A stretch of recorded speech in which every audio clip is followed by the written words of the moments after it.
गणेशाय नमः। ओम पार्वती परमेश्वराय नमः। भगवान नारायण की कृपा से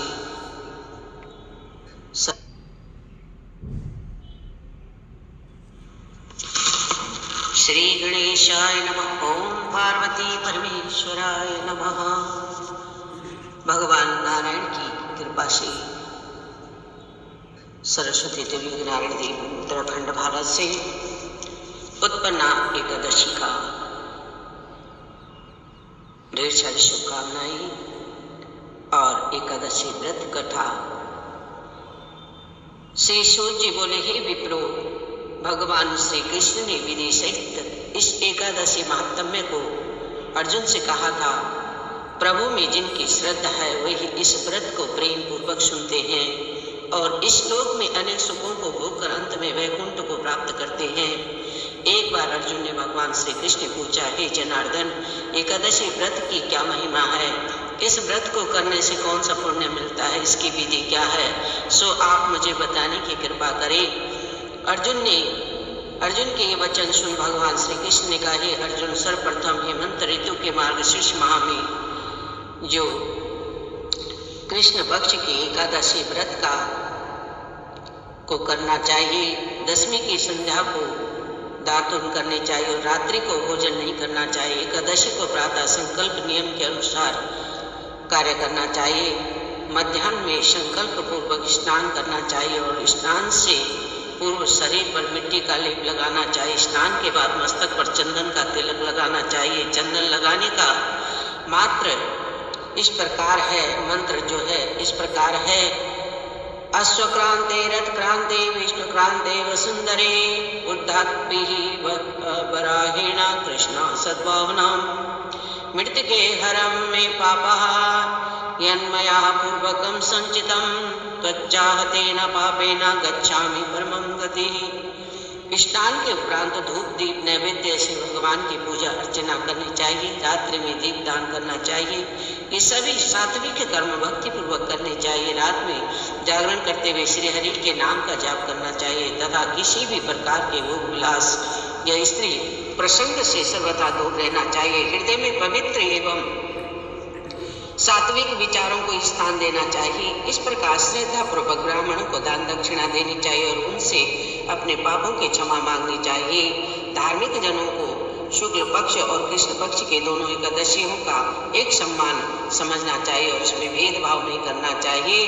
ऊपर लिखी विधि के अनुसार जो मनुष्य एकादशी का व्रत करते हैं उनको शंखों द्वार तीर्थ एवं दर्शन करने से जो पुण्य प्राप्त होता है वह एकादशी व्रत के पुण्य उसके 16वें भाग के बराबर भी प्राप्त नहीं है। अर्जुन, व्यातिपात योग में, संक्रांति में तथा सूर्य और चंद्र ग्रहण में दान देने से और कुरुक्षेत्र में स्नान करने से जो पुण्य प्राप्त होता है वही पुण्य मनुष्य को एकादशी का व्रत करने से प्राप्त होता है। हे कुंती पुत्र, जो फल वेद पाठी ब्राह्मणों को 1000 गौदान करने से प्राप्त होता है उससे 10 गुना अधिक पुण्य एकादशी का व्रत करने से मिलता है। 10 श्रेष्ठ ब्राह्मणों को भोजन कराने से जो पुण्य प्राप्त होता है वह एकादशी के पुण्य के 10वें भाग के बराबर होता है।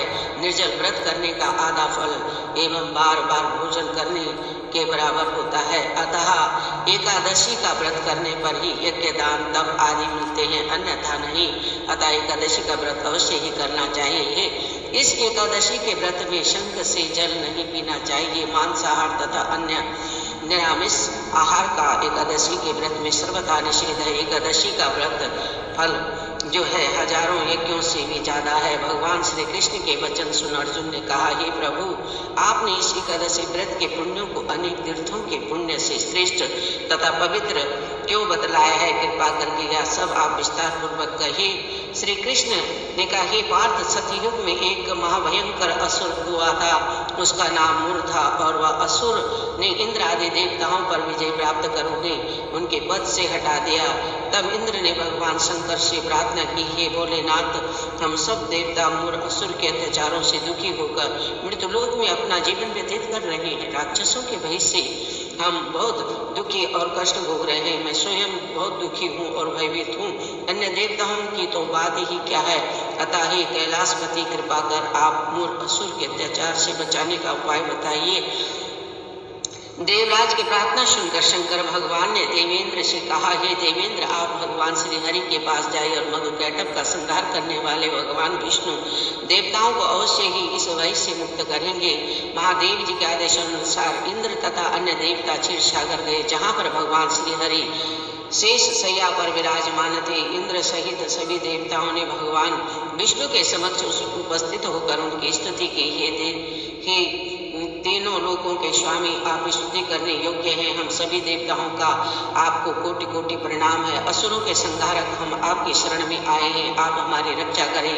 हे त्रिलोकपति, हम सभी देवता असुरों के अत्याचारों से भयभीत होकर आपकी शरण में आए हैं। इस प्रकार असुरों ने हमें स्वर्ग से निकाल दिया है। हम सभी देवता बड़ी ही दयनीय स्थिति में मृत्यु लोक में विचरण कर रहे हैं। आप ही हमारे रक्षक हैं, रक्षा कीजिए। हे कैलाशपति, हे जगन्नाथ, हमारी रक्षा करें। देवताओं की करुण पुकार सुनकर भगवान श्री हरि बोले, हे देवतागण, यह कौन सा असुर है जिनके देवताओं को जीत लिया है, और आप सभी देवतागण जिनके भय से पृथ्वी लोक में भटक रहे हैं? क्या वह असुर इतना बलवान है जिसने इंद्र सहित सभी देवताओं को जीत लिया है? तुम निर्भय होकर मुझे सब बताओ। भगवान विष्णु ने के इस प्रकार स्नेहमयी वचनों को सुनकर देवेंद्र ने कहा, हे प्रभु, प्राचीन काल में ब्रह्म वंश में उत्पन्न हुआ नाड़ी जंगम नाम का एक असुर था, जिसका मुर नामक एक पुत्र है, जो चंद्रवती नामक नगरी में निवास करता है, जिसने अपने बल से मृत्युलोक और देवताओं को जीत लिया है। हम सब देवताओं को देवलोक से निकाल कर अपने असुर कुल के असुरों को इंद्र, अग्नि, यम, वरुण, चंद्रमा आदि लोकपाल बना दिया। वह स्वयं सूर्य बनकर पृथ्वी को तपाता है और स्वयं मेघ बनकर जल की वर्षा करता था। आप इस बलशाली भयानक असुर का संहार करके देवताओं की रक्षा करें। देवेंद्र के मुख से ऐसे वचन सुन भगवान विष्णु बोले, हे देवताओं, मैं आपके शत्रु का शीघ्र ही संहार करूंगा। आप सब इसी समय मेरे साथ चंद्रवती नगर चलिए। देवताओं की पुकार पर भगवान विष्णु तुरंत ही उनके साथ चल दिए। उधर असुर राज मुर ने अपने तेज से जान लिया था कि श्री विष्णु युद्ध की इच्छा से उनकी राजधानी की तरफ आ रहे, अतः अपने राक्षस योद्धाओं के साथ वह भी युद्ध भूमि में आकर गरजने लगा। देखते देखते युद्ध शुरू हो गया। युद्ध शुरू होने पर अनगिनत असुर अनेक अस्त्र शस्त्रों को धारण कर देवताओं से युद्ध करने के लिए करने लग गए, और किंतु देवताओं तो पहले ही डरे हुए थे। वह अधिक देर तक राक्षसों का सामना न कर सके और भाग खड़े हुए। तब भगवान विष्णु स्वयं युद्ध भूमि में आ गए। असुर पहले से भी ज्यादा जोश में भरकर भगवान विष्णु से युद्ध करने लग गए। वे अपने अस्त्र शस्त्रों से उन पर भयंकर प्रहार करने लगे। असुरों के आक्रमणों के वारों को श्री विष्णु अपने चक्र और गदा से प्रहार से नष्ट करने लगे। इस युद्ध में अनेक असुर सदा के लिए मृत्यु की गोद में समा गए, किंतु असुराज मुर भगवान विष्णु के साथ निश्चल भाव से युद्ध करता रहा। उसका जो जैसा अभी बल था वैसा ही बल रहा। वह बिना डरे युद्ध कर रहा था। भगवान विष्णु मुर को मारने के लिए जिन जिन शस्त्रों का प्रयोग करते थे वे सब उसके तेज से नष्ट हो जाते थे, पर पुष्पों के समान गिरने लगते थे। अनेक अस्त्र शस्त्रों का प्रयोग करने पर भी भगवान विष्णु उनसे जीत न सके। तब से आप में मल युद्ध करने लग गए और भगवान श्री हरि उस असुर से देवताओं के लिए सहस्त्र वर्षों तक युद्ध करते रहे, किंतु उस असुर को न जीत सके। अंत में भगवान विष्णु शांत होकर विश्राम करने की इच्छा से बद्रिकाश्रम स्थित 38 कोस लंबी एक द्वार वाली हेमवती नाम की एक गुफा में प्रवेश कर गए। हे अर्जुन, उस गुफा में प्रभु ने शयन किया। भगवान विष्णु के पीछे पीछे वह असुर भी वहां चला आया। भगवान श्री हरि को सोता देख कर वह उन्हें मारने को तैयार हो गया।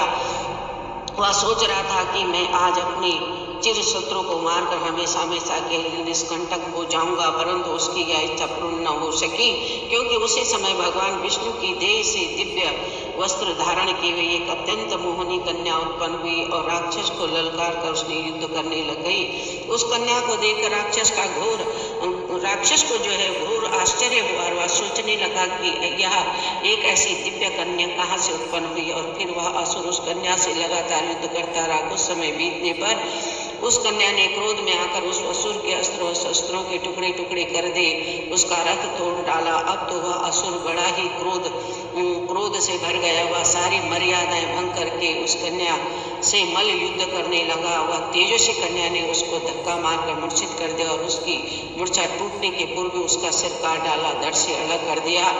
सिर काटते ही वह असुर पृथ्वी पर गिरकर मृत्यु को प्राप्त हुआ।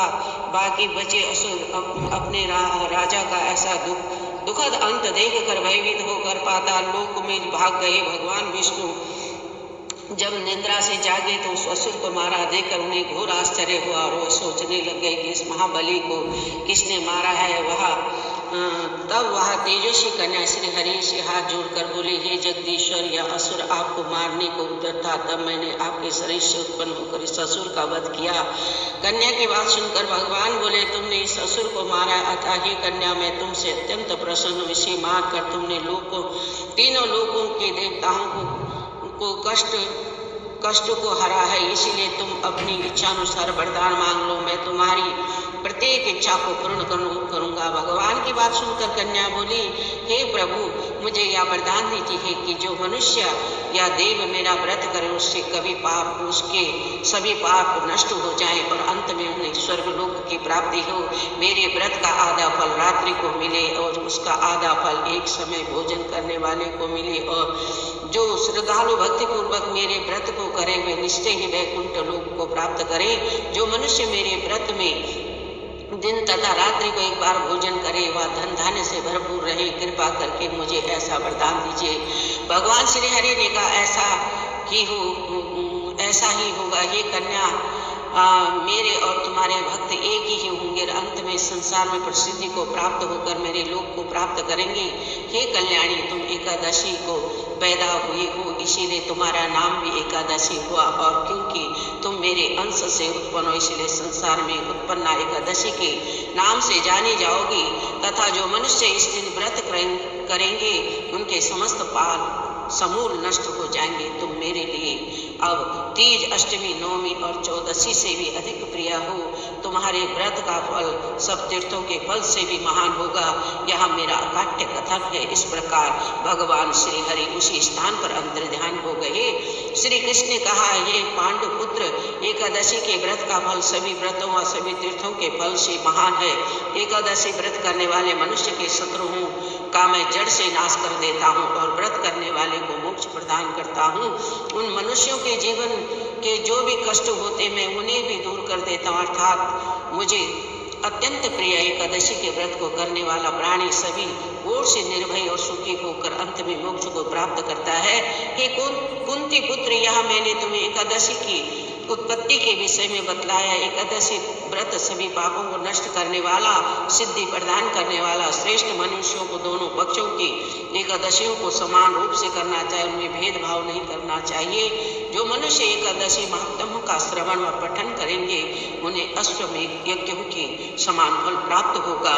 यह मेरा अकाट्य वचन है।